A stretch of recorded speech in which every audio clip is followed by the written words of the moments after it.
Oke, halo semuanya. Sering banget nih saya dapat pertanyaan, Bang, saham dividen yang fundamentalnya kokoh tuh apa sih? Nah, hari ini kita bakal kupas tuntas salah satu kandidat kuatnya, PT Indonesia Kendaraan Terminal atau yang kodenya IPCC. Yuk kita lihat bareng-bareng, benar nggak sih IPCC ini mesin uang dividen seperti yang banyak orang bilang? Datanya ngomong apa?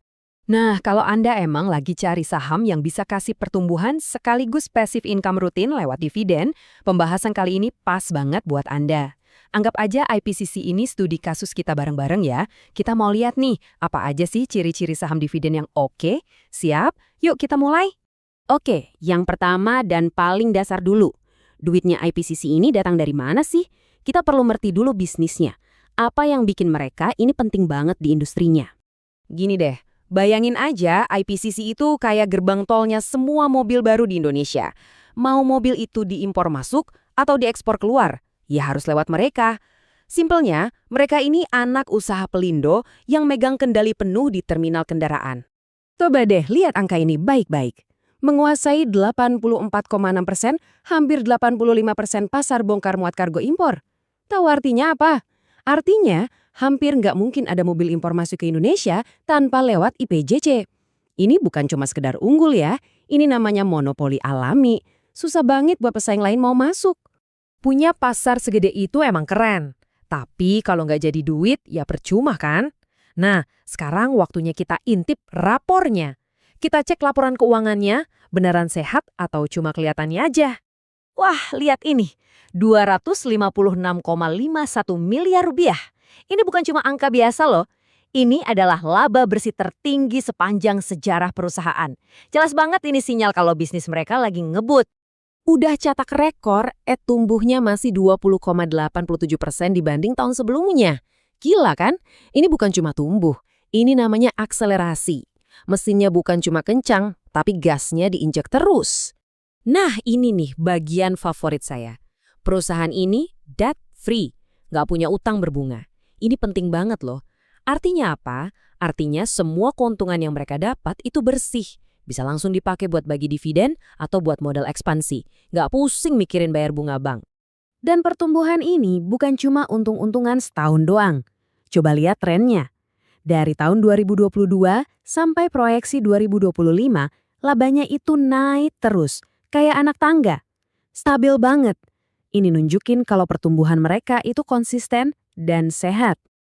Oke, jadi bisnisnya dominan, keuangannya sehat, labanya rekor terus. Terus buat kita para investor, apa untungnya? Nah, sekarang kita masuk ke bagian yang paling ditunggu-tunggu. Seberapa royal sih IPBJC ini sama pemegang sahamnya? Dengerin deh kutipan dari direktur utamanya ini.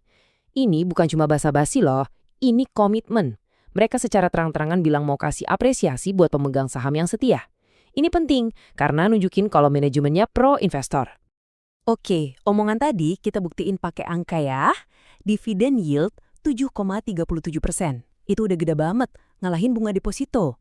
Terus payout ratio-nya lihat, 70-80%. Artinya, sebagian besar laba mereka itu dibalikin lagi ke kita sebagai investor. Dan ini bukan cuma sekali, tapi udah 3 tahun berturut-turut. Konsisten. Keuangan bagus itu harus dibarengi sama manajemen yang benar. Nah, penghargaan-penghargaan ini bukan buat pajangan di kantor doang loh. Ini bukti dari luar kalau perusahaan ini dikelola dengan baik dan profesional. Buat kita sebagai investor, ini nambah rasa aman. Sip, kita udah cek mobil IPCC ini, mesinnya bagus, bodinya mulus, surat-suratnya lengkap. Pertanyaan berikutnya, harganya kemahalan nggak? Nah, sekarang kita masuk ke bagian valuasi. Kita mau cari tahu, harga sahamnya sekarang ini wajar, murah, atau justru mahal? Coba kita lihat kata para analis. Waktu itu harganya kan di 1085. Mereka pasang target harga di 1330. Bahkan ada yang sampai 1460. Artinya apa?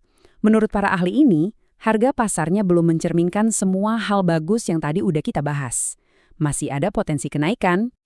Ada cara lain buat ngecek mahal atau murahnya, yaitu pakai rasio PE. Gampangnya, PE ini nunjukin berapa harga yang kita bayar untuk setiap Rp1 laba perusahaan. Nah, PE-nya IPCC itu 9,39 kali, lebih rendah dari rata-rata sektornya yang 12,7 kali. Artinya, saham ini relatif lebih murah dibanding teman-temannya di industri yang sama. Tapi ingat, nggak ada investasi yang tanpa resiko. Kita harus lihat dua sisi.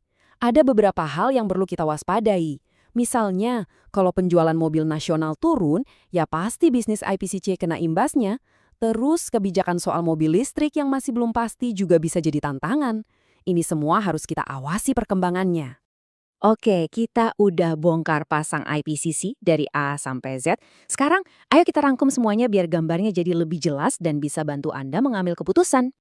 Jadi, kesimpulannya apa? Kita bikin checklist ya. Pemimpin pasar, cek. Fundamentalnya kuat, plus bebas utang, cek banget. Labanya cetak rekor tertinggi, cek. Dividennya royal dan konsisten, cek. Punya prospek ke depan? Ada. Nah, ini poin-poin kuncinya. Nah, tugas saya di sini kan menyajikan datanya, menganalisisnya buat Anda. Tapi, keputusan akhir tetap di tangan Anda masing-masing. Coba deh, pikirin lagi semua poin plus dan minus yang udah kita bahas tadi. Kira-kira, saham dengan profil seperti IPCC ini cocok nggak sama gaya investasi dan profil resiko Anda? Jangan lupa, selalu lakukan riset mendalam sendiri ya. Sampai ketemu di pembahasan berikutnya.